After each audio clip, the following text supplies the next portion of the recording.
Hello everyone, my name is Logan Marzette.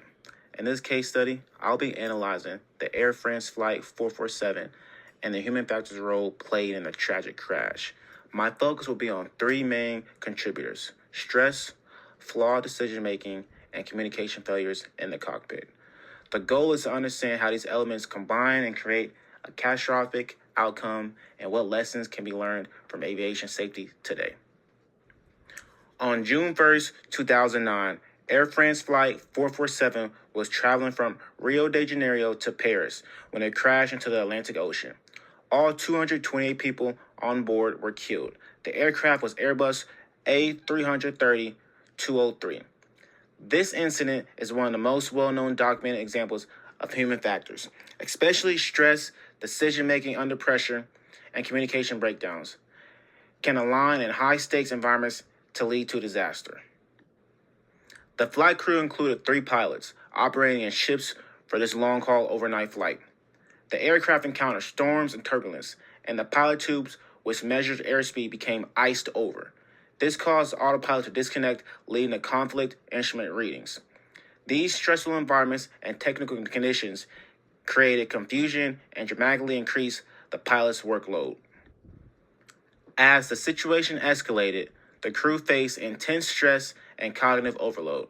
They were flooded with alerts and conflicting information, which impaired their ability to focus and think clearly.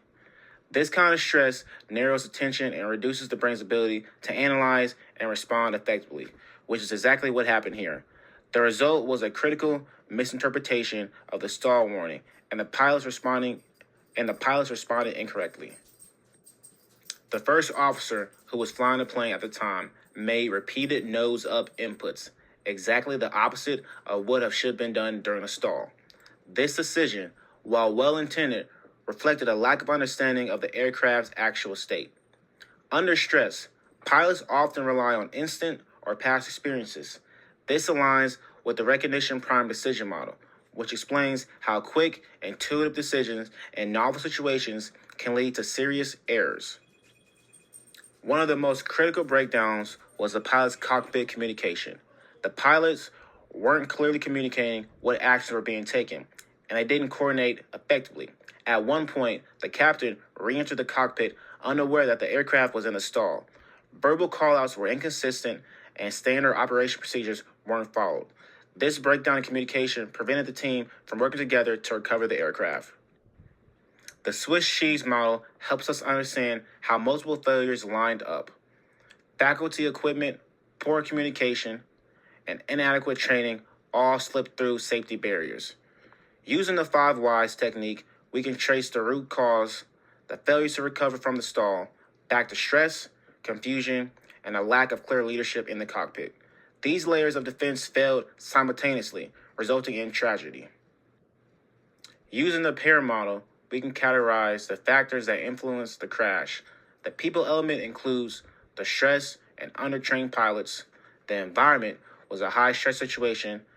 Night flight, storms, and bad visibility. Actions refer to the incorrect control inputs, and resources reflect the lack of training for high-altitude stall recovery. Together, these show how complex and layered aviation safety really is. There are several key takeaways from this crash. First, pilots need to improve stall recognition training, especially under stress. Crew resource management, or CRM, needs to emphasize structured communication and leadership in high-pressure scenarios. The pilot suits have already been redesigned to prevent this kind of failure in the future. Lastly, airlines should encourage verbalization during emergencies. This helps teams stay coordinated and aware of each other's actions.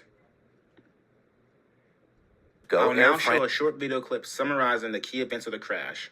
As you watch, keep in mind how quickly this situation escalated. Nearly 2 years ago, Air France Flight 447 miscommunication, and flawed decisions created a perfect storm. Nearly 2 years ago, Air France Flight 447 mysteriously crashed in the Atlantic, killing 228 people. Now, with the flight recorders finally recovered from the ocean floor, we know more about what happened in the final harrowing moments of that Rio to Paris flight. Here's Nancy Cordes. The plane's black boxes reveal that the Air France pilots, faced with conflicting speed readings, didn't know whether to speed up or slow down. At 11:10 p.m., the Airbus A330 was heading into a powerful storm 700 miles off the coast of Brazil when the autopilot disengaged and the plane began to roll to the right. The cockpit displays showed inconsistent speed readings, a sign that the external speed sensors, called pitot tubes, were malfunctioning or perhaps had iced over. "I have the controls," called one of the plane's two co-pilots. A stall warning went off, and he climbed briefly before pointing the nose down to pick up some speed. Then he leveled out and began to climb a bit, perhaps not realizing he was still going too slow. That triggered a second stall warning. But instead of pointing the nose back down, he continued to pull up. The aircraft begins to roll. It begins to go from one side to the other side. Mark Rosenker was chairman of the NTSB when the plane crashed in June 2009. What we've seen in this cockpit voice recorder is two pilots extremely confused about what's happening on their flight deck, what's happening to their instrumentation. It was now a minute and a half into the crisis, and the captain, who had been on a scheduled rest break, made it back into the cockpit. 20 seconds later, the co-pilot flying the plane said, "I don't have any more indications," most likely referring to speed readings. "We have no valid indications," confirmed the other co-pilot. As it pitched and rolled, the plane slowed even more and stalled, falling from 5 miles up for 3.5 minutes at a rate of 10,000 feet per minute, slamming belly first into the Atlantic.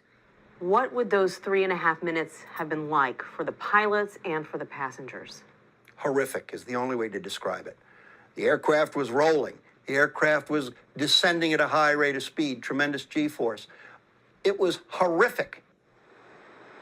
The last recorded speed right before impact was just over 120 miles per hour. A jet of this size cruising at altitude should have been flying at more than 500 miles an hour. Harry? Nancy, are officials in Brazil assigning blame?